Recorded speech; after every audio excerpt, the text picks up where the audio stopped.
जय हिंद viewers, welcome to the YouTube channel of Trishul defence academy. आज हम कुछ इम्पॉर्टेंट क्वेश्चन करने वाले हैं आपके जनरल साइंस के केमिस्ट्री पोर्शन का, जो आपके एग्ज़ाम के लिए मोस्ट इम्पॉर्टेंट है। तो चलिए इस सीरीज़ को बिगिन करते हैं और हर चीज़ को आप बहुत ही अच्छे से अपने कॉपी पेन लेके नोट डाउन करते जाएंगे और पूरा जो मैं आपको समझाऊंगी एक्सप्लेनेशन पार्ट है उसको भी आप नोट डाउन करते रहेंगे, ठीक है। तो चलिए स्टार्ट करते हैं पहले क्वेश्चन से। तो पहला क्वेश्चन जो आपको इधर दिख रहा होगा दैट इज़ कि आपसे पूछा जा रहा है कि which one of the following compound does not exhibit different oxidation number in of the same element, ठीक है। आपके पास ऑप्शन आपको दिया हुआ है, मैं क्वेश्चन नंबर 1 की बात कर रही हूँ। आपके पास ऑप्शन जो अवेलेबल है दैट इज Pb3O4, पहला ऑप्शन जो है दैट इज Pb3O4। दूसरा जो ऑप्शन है ऑप्शन नंबर बी, वो है आपका Fe3O4। सी ऑप्शन जो है दैट इज Fe2O3 और डी ऑप्शन है दैट इज Mn3O4, ठीक है। तो ये आपके फॉलोइंग 4 ऑप्शन है। करेक्ट ऑप्शन बताना है जिसका ऑक्सीडेशन स्टेट क्या है, फिक्स है, ठीक है। तो इसको निकालने के लिए आपको ऑक्सीडेशन नंबर का कॉन्सेप्ट आना ज़रूरी है, तभी आप इसको आसानी से कैलकुलेट कर सकते हो, ठीक है। फॉर एग्जाम्पल मैं आपको पहले ऑप्शन को लेके चलती हूँ, ठीक है। तो ये जो Pb है आपका दैट इज Pb3O4 जो ऑप्शन है, इसमें मैं कह रही हूँ कि जो ऑक्सीडेशन स्टेट है लेड का, क्योंकि जो ऑक्सीजन होता है उसका ऑक्सीडेशन स्टेट आपको याद रखना है कि ऑक्साइड के फॉर्म में -2 होता है। तो यहाँ पे हम मानते हैं कि हमें इसका ऑक्सीडेशन स्टेट पता नहीं, तो आप निकालोगे तो यहाँ पे कितने Pb है 3 × X, क्योंकि मुझे Pb का ऑक्सीडेशन स्टेट नहीं पता है तो मैंने इसको X माना है। ऑक्सीजन का मुझे पता है क्या होता है -2, तो 4 ऑक्सीजन है -2 हो जाएगा और इक्वल टू 0, क्योंकि जो ये आपका मॉलिक्यूल है इट इज़ न्यूट्रल। नाउ ये हो जाएगा equal to 0 and now solve it all.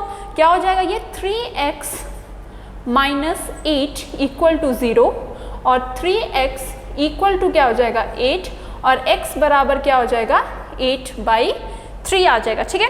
अब देखो ऑक्सीडेशन स्टेट का एक रिमार्केबल पॉइंट जो आपके दिमाग में आपको याद रखना है वो ये है कि अगर कोई आपका स्पीशीज़ है, कोई मॉलिक्यूल है, उसमें आपका अगर एक से ज़्यादा वो एटम रिपीट हुआ है तो उसका ऑक्सीडेशन स्टेट अगर आता है पॉइंट में, ठीक है, इसका मतलब है कि वो एवरेज ऑक्सीडेशन स्टेट है। बात को याद रखना, क्या है ये एवरेज ऑक्सीडेशन स्टेट बात कर रहा है, क्योंकि यहाँ पे 3 है। अब देखो इसको ये वाला ऑप्शन और डी वाला ऑप्शन, ये तीनों ऑप्शन रूल्ड आउट होंगे, क्योंकि सबका अगर आप ऑक्सीडेशन स्टेट निकालोगे x मान के निकालोगे ये क्या आएगा 8/3 आएगा। पर अगर हम बात करें ऑप्शन नंबर सी, ठीक है, ऑप्शन नंबर सी, इसमें देखो आपने क्या माना Fe का 2x मान लिया इसका ऑक्सीडेशन स्टेट, और ये क्या हो जाएगा +3 × -2 इक्वल टू 0, तो ये क्या हो जाएगा 2x equal to 6 and x is equal to 3। इसका मतलब क्या है, यहाँ पे जो ऑक्सीडेशन स्टेट है आयरन का ऑक्सीडेशन स्टेट, यहाँ पे 2 आयरन के एटम है, दोनों का ही ऑक्सीडेशन स्टेट क्या हो जाएगा 3 हो जाएगा। और इस केस में क्या है ये एवरेज है, तो ये कुछ भी वैल्यू हो सकती है जो फ्लक्चुएट करेगी आपका यहाँ पे 2.6 के बीच में, ठीक है। तो आपका करेक्ट ऑप्शन जो फर्स्ट क्वेश्चन का हो जाएगा that will be the option number C. I hope आपने कॉन्सेप्ट को यहाँ पे समझा होगा और इसका एक्सप्लेनेशन भी आपने समझ लिया होगा, ऑप्शन क्यों ये हमने किया ये भी आपको समझ में अच्छे से आ गया होगा, ठीक है।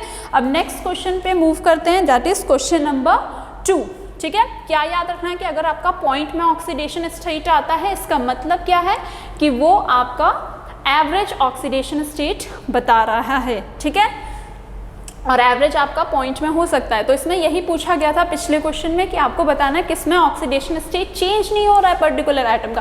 तो हमने देखा कि Fe के केस में जो Fe2O3 था उसके केस में ऑक्सीडेशन स्टेट क्या था, दोनों ही एटम का सेम था, ठीक है। अब बात करते हैं दूसरे क्वेश्चन का। तो दूसरा क्वेश्चन जो आपके पास है क्या कह रहा है, ये कह रहा है आपके पास फॉलोइंग स्टेटमेंट्स है, इसके बारे में कह रहा है कि which of the following statement is correct. आपके पास 4 स्टेटमेंट है, आपको बताना है कौन सा यहाँ पे करेक्ट है। पहला बता रहा है कि both boiling and evaporation are surface phenomena, यानी बॉइलिंग जो होता है और आपका जो यहाँ पे इवापोरेशन है, दोनों क्या है, सरफेस के फिनोमिना, यानी सरफेस में जो आपका लेयर होता है वाटर का, उसका फिनोमिना है। ठीक है, दूसरा बी ऑप्शन जो है कि बॉइलिंग तो सरफेस फिनोमिना है बट इवापोरेशन जो है वो बल्क फिनोमिना है। बल्क का मतलब क्या होता है कि पूरे एटम्स, जो अंदर तक आपके एटम्स एंड मॉलिक्यूल्स जुड़े हैं, उसकी बात करता है। ठीक है, सी ऑप्शन है both boiling and evaporation is bulk phenomena, और डी ऑप्शन है boiling is bulk phenomena but evaporation is surface phenomena. ठीक है, तो यहाँ पे आपका जो ऑप्शन सही हो जाएगा वो हो जाएगा डी। ठीक है, तो देखो आपको पता होना चाहिए जो सरफेस फिनोमिना होता है, जो आपका यहाँ पे इवापोरेशन जो होता है, ठीक है, इवापोरेशन में क्या होता है कि लेयर बाय लेयर चीज़ें क्या होती हैं, आपका वेपर फॉर्म में चेंज होता है। ठीक है, इवापोरेशन प्रोसेस, तो इवापोरेशन जो है ये क्या है, आपका एक सरफेस फिनोमिना है। ठीक है, अगर सरफेस ज़्यादा होगा तो इवापोरेशन भी क्या होगी, ज़्यादा होगा। तो इवापोरेशन का मतलब क्या होता है कि ये सरफेस के नेचर पे डिपेंड करता है वाटर का, इसका मतलब ये क्या है, सरफेस फिनोमिना है। जबकि हम बात करें बॉइलिंग की, ठीक है, बॉइलिंग की बात करते हैं तो आपने देखा होगा जब आप कंटेनर में किसी चीज़ को गरम करते हो, हीट करते हो नीचे से, तो आप देखते हो कि नीचे का लेयर पहले गरम होता है, फिर वो ऊपर जाता है, फिर ऐसे ऐसे सीरीज में होता है। तो बल्क यानी कि इंटरनल पूरा अंदर तक ये क्या करता है, फिनोमिना जस्टिफाई करता है। तो क्या याद रखना है, इवापोरेशन है वो सरफेस है और बॉइलिंग जो है ये कैसा है, bulk phenomena, as a whole phenomena है। ठीक है, तो आई होप क्वेश्चन नंबर 2 भी आपको यहाँ पे क्लियर होगा। अब मूव करते हैं नेक्स्ट क्वेश्चन पे, जो है आपका question number 3। So question number 3 क्या है, क्वेश्चन नंबर 3 क्या है, अभी बात करते हैं इस पे।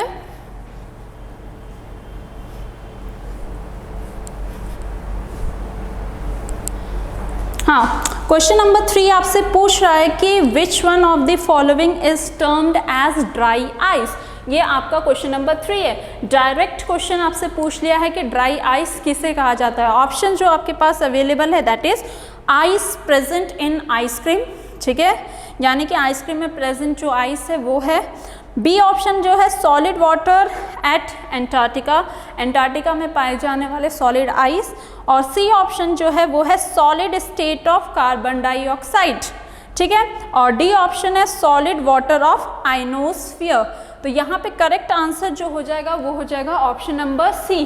ठीक है, तो हमें पता होना चाहिए कि ड्राई आइस किसे कहा जाता है, सॉलिड कार्बन डाइऑक्साइड को क्या कहा जाता है, ड्राई आइस कहा जाता है। इसको आपने देखा होगा जो आपके आइसक्रीम मैन होते हैं, ठीक है, जो आइसक्रीम बेचने वाले होते हैं, वो लोग क्या करते हैं, आइसक्रीम को ठंडा रखने के लिए इसी का यूज़ करते हैं। ठीक है, तो सॉलिड आइस किसे कहा जाता है, सॉलिड कार्बन डाइऑक्साइड को। ड्राई आइस किसे कहा जाता है, सॉलिड कार्बन डाइऑक्साइड को। डायरेक्ट क्वेश्चन है और आपको याद भी रखना है इसे। ठीक है, नेक्स्ट क्वेश्चन पे मूव करते हैं, that is question number 4।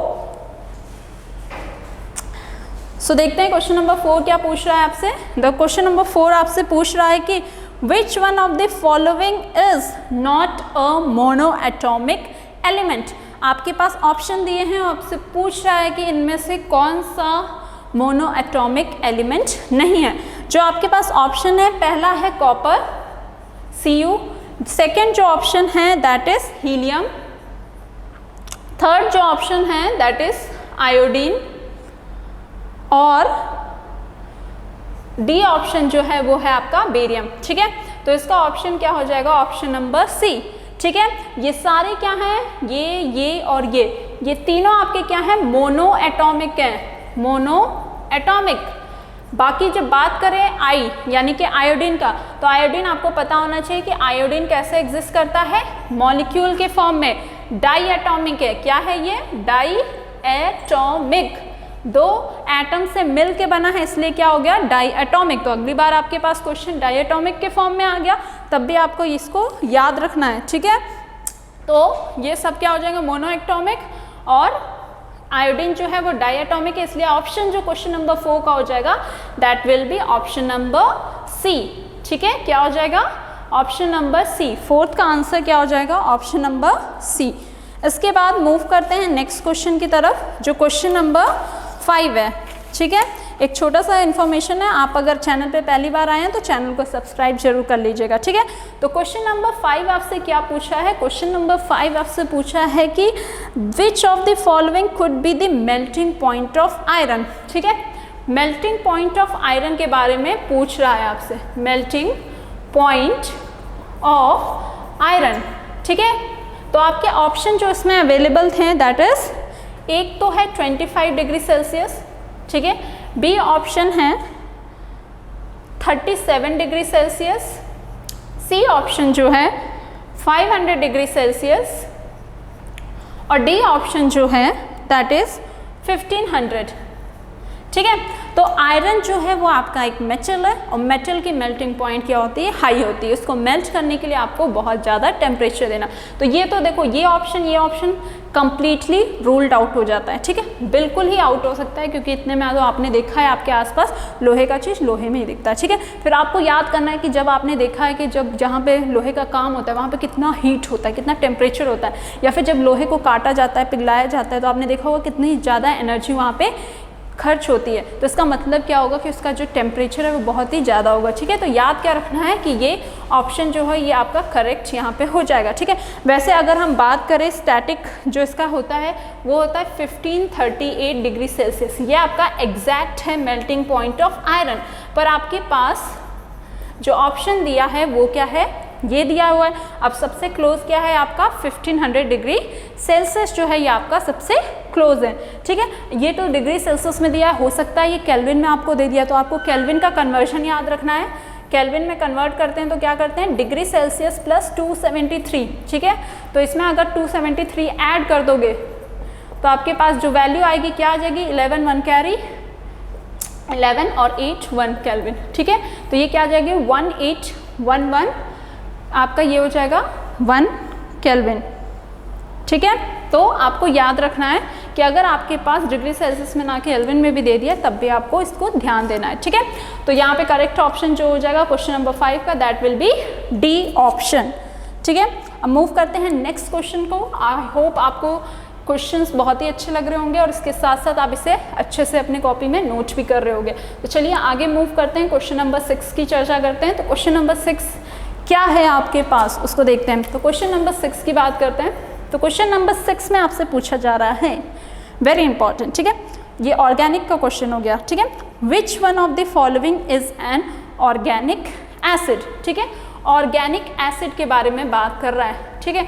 Organic acid, organic का नाम ही सुनते ही एक दिमाग में ख्याल आता है कि कार्बन कंटेनिंग कंपाउंड तो होना चाहिए, ठीक है। एक जनरल आइडिया हम बता रहे हैं कि ऑर्गेनिक का मतलब क्या होता है, कार्बन से रिलेटेड होगा, ठीक है। अब देखते हैं ऑप्शन आपके पास कैसा दिया है, ठीक है। देखो ऑप्शन आपको कैसा दिया है उस पर बात करते हैं। ऑप्शन नंबर ए जो दिया है वो दिया है आपको हाइड्रोक्लोरिक एसिड, ठीक है। मैं शॉर्ट में लिख रही हूँ, क्वेश्चन आपको डिस्प्ले हो रहा होगा। HCl नाइट्रिक एसिड दिया है HNO3।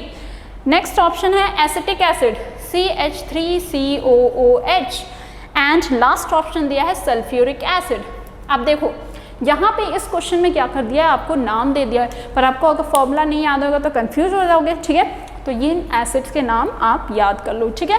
तो हाइड्रोक्लोरिक एसिड HCl हो जाएगा, नाइट्रिक एसिड HNO3 और एसिटिक एसिड क्या हो जाएगा CH3COH। ये वही एसिड है जो आपके विनेगर में पाया जाता है, ठीक है। चाउमीन वगैरह खाते हो ना वो विनेगर, ठीक है, तो विनेगर में पाया जाता है। तो इसका ऑप्शन जो हो जाएगा it will be C option, ठीक है। बाकी ये सारे जो हैं ये क्या हैं, ये सारे मिनरल एसिड है, ठीक है, मिनरल से ऑब्टेन किए हुए एसिड है, इसीलिए इनको क्या कहेगा हम लोग मिनरल एसिड कहेंगे। और जो ये है कार्बन कंटेनिंग एसिड, ठीक है, तो क्या हो जाएगा ये आपका करेक्ट ऑप्शन हो जाएगा। वैसे भी याद रखना कि कार्बोक्सिलिक एसिड इसको कौन सी फैमिली कहते हैं ये भी याद रख लो, कार्बोक्सिलिक एसिड ये क्या है ऑर्गेनिक एसिड है। तो जहाँ पे भी COOH कू मिलेगा वो आपका क्या बन जाएगा यहाँ पे कार्बोक्सिलिक एसिड, जिसे हम कहेंगे ऑर्गेनिक एसिड, ठीक है। तो चलिए फटाफट आगे और मूव करते हैं और क्वेश्चन नंबर 7 डिस्कस करते हैं, ठीक है। तो क्वेश्चन नंबर C जो ऑप्शन है वो किसका हो जाएगा, क्वेश्चन नंबर 6 का हो जाएगा। जो आंसर है वो क्या है आपका एसिटिक एसिड। क्वेश्चन नंबर 7 की बात करें, ठीक है। क्वेश्चन नंबर 7 क्या पूछ रहा है आपसे, क्वेश्चन नंबर 7 आपसे पूछ रहा है कि which one of the following, ठीक है, विच one of the following substance is not a mixture, mixture नहीं है। ठीक है, क्वेश्चन को बहुत ध्यान से पढ़ना है, हमसे पूछा है मिक्सचर नहीं है। और ऑप्शन आपके पास दिया है बड़ा कॉमन एग्जाम्पल, और ऑप्शन दिया है वो ऑप्शन है आपके पास आइस। सेकेंड ऑप्शन दिया है आइसक्रीम। थर्ड ऑप्शन जो दिया हुआ है एयर, और लास्ट ऑप्शन दिया है हनी। ठीक है, तो आपको बताना है इनमें से कौन सा मिक्सचर नहीं है। तो मिक्सचर की डेफिनेशन पता होनी चाहिए। मिक्सचर का मतलब क्या होता है? मिक्सचर का मतलब होता है कि दो या दो से अधिक सब्सटेंस को जब हम मिक्स करते हैं, ऐसा मिक्स करते हैं कि उसको हम फिजिकल मेथड से सेपरेट कर सकते हैं, तो उसी को हम क्या कहते हैं? मिक्सचर कहते हैं। ठीक है, ये बात आपको ध्यान देनी है। तो अभी देखो यहाँ पे ये तीनों ऑप्शन जो हैं, ठीक है, ये एयर तो आपको पता है कि क्या है, एक होमोजीनियस मिक्सचर है। ठीक है, हनी भी क्या है? एक मिक्सचर है। आइसक्रीम भी। बच गया जो option, that is option number A. तो आइस जो है ये क्या है आपको पता है किससे बनता है? H2O, और H2O क्या है? एक कंपाउंड है। क्या है ये? एक कंपाउंड है। तो मिक्सचर नहीं है, तो ऑप्शन क्या हो जाएगा? Ice will be your correct answer. ठीक है, अब मूव करते हैं नेक्स्ट क्वेश्चंस के ओर। और 3 क्वेश्चन बचे हैं, उनको भी जल्दी देखते हैं और समझते हैं कि कैसे केमिस्ट्री के क्वेश्चन आते हैं और कैसे आप उसको अच्छे से इसकी एक्सप्लेनेशन को जानते हो तो बहुत ही आसानी से मार्क आउट कर सकते हो और अपने एग्जाम में जो केमिस्ट्री के पोर्शन के नंबर हैं वो अपने आप से आप सिक्योर कर सकते हो through practice of the question. ठीक है, सो अब हम क्वेश्चन नंबर 8 पे आ गए हैं। तो क्वेश्चन नंबर 8 आपसे क्या पूछ रहा है? क्वेश्चन नंबर 8 कह रहा है, ठीक है, बहुत ही अच्छा क्वेश्चन है। A sample of oxygen contains 2 isotope of oxygen. ठीक है, अच्छा भाई, 2 ऑक्सीजन के आइसोटोप हैं। ठीक है, मान लिया क्या बताया है? उनका मास जो है एक का 16U है, एक का क्या है? 18U। ठीक है, बात सही है। अब बोल रहा है कि the proportion of this isotope in sample is 3:1। इनका जो रेशियो है वो क्या है? 3:1 के रेशियो में ये किसी सैंपल में है। ठीक है, what will be the average atomic mass of this oxygen. अब ये पूछ रहा है कि इसका एवरेज एटॉमिक मास बताइए। ऑप्शन जो आपके पास है, पहला है 17.5 यूनिट यूनिफाइड मास जो हो जाएगा, और बी ऑप्शन है 17, सी ऑप्शन है 16 और डी ऑप्शन है 16.5। ठीक है, तो इसका जो करेक्ट ऑप्शन हो जाएगा that will be option number D, यानी कि 16.5U। ठीक है, ये U लिखा रहता है या फिर क्या लिखा रहता है? AMU लिखा रहता है। ठीक है, तो इसका सॉल्व कैसे करोगे और कैसे पता चला कि यही होगा? तो सिंपल सा फंडा है कि कैसे आप इसको निकालते हो। तो एवरेज एटॉमिक मास निकालने बहुत ही आसान है। क्या करना है? जो भी प्रोपोर्शन दिया है इनटू मल्टीप्लाई करोगे आप उसके रेस्पेक्टिव मास। ये क्या दिया है आपको? मास दिया हुआ है और यहाँ पे क्या दिया हुआ है? रेशियो दिया है। तो 16 क्या हो जाएगा? 16 × 3 प्लस क्या हो जाएगा? 18 × 1 और अपॉन ये जो रेशियो इसको ऐड कर दो 3 + 1। तो आंसर आपका यहाँ पे क्या आ जाएगा? तो आपका आंसर यहाँ पे आ जाएगा 48 + 18/4। ठीक है, और जिसको आप कैलकुलेट करोगे तो ये आ जाएगा 16.5U।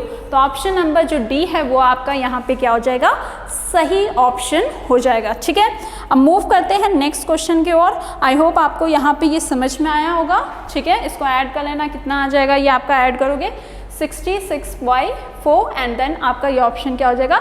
16.5 will be the correct answer. ठीक है, तो क्या समझा आपने? जब भी ऐसा क्वेश्चन दिया जहाँ पे आइसोटोप दिया हुआ है, एटॉमिक मास आपसे पूछ रहा है, तो सिंपल आपको क्या करना है? रेशियो और मास को मल्टीप्लाई कर दोगे और उनका एवरेज ले लोगे तो वो आपको क्या बता देगा? आंसर बता देगा। ठीक है, अब क्वेश्चन नंबर 9 की तरफ मूव करते हैं। बस एक और क्वेश्चन है, क्वेश्चन नंबर 9 को देखते हैं। क्वेश्चन नंबर 9 आपसे क्या कह रहा है? कह रहा है आपसे कि which one of the following is called as syngas. ठीक है, तो आपसे पूछ रहा है कि सिन गैस, ठीक है, इसके 2-3 और नाम है, वो भी ध्यान देना। ठीक है, तो क्या होगा?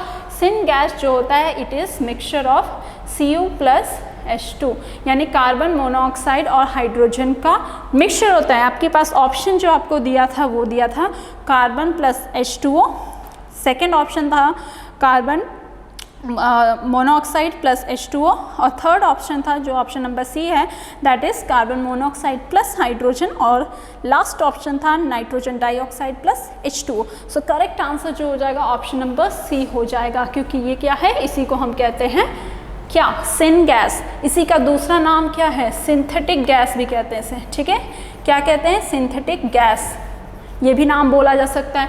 एक और नाम है इसको बहुत ही कॉमनली हम कहते हैं वाटर गैस, ठीक है। तो वाटर गैस भी आपका क्या है, इसी का नाम है। तो तीन नाम आपके सामने है, ठीक है। तो इन तीनों नाम को आपको याद रखना है कि सिन गैस, सिंथेटिक गैस या फिर वाटर गैस कहा जाएगा। तो इसका मतलब क्या है, carbon monoxide plus H2 gas की बात हो रही है। तो ऑप्शन नंबर 9 का क्या हो जाएगा, सी हो जाएगा, ठीक है। और ये तीनों नाम भी इसके याद रखोगे आप। इससे मैं आपसे पूछ लिया था कि कुछ और भी क्वेश्चन पुटअप हो सकते थे, जैसे हाइड्रोजन और ऑक्सीजन का मिक्सचर क्या कहलाता है, तो उसको हम कहते हैं डेटोनेटिंग मिक्सचर कहते हैं, ठीक है, इस नाम से जानते हैं। क्वेश्चन नंबर 10 पे आते हैं, ठीक है। क्वेश्चन नंबर 10 भी काफ़ी अच्छा क्वेश्चन है, और कहीं ना कहीं किसी आपके एग्जाम में किसी ना किसी फॉर्म में यहाँ से तो आपके क्वेश्चन रहते हैं, ठीक है। तो क्वेश्चन नंबर 10 आपसे बोल रहा है कि which one of the following is the chemical formula of gypsum. Gypsum का, ठीक है, जिप्सम का केमिकल फॉर्मूला कौन सा है। ऑप्शन जो आपके पास है, पहला ऑप्शन है CaSO4 कॉपर सल्फेट और 2H2O।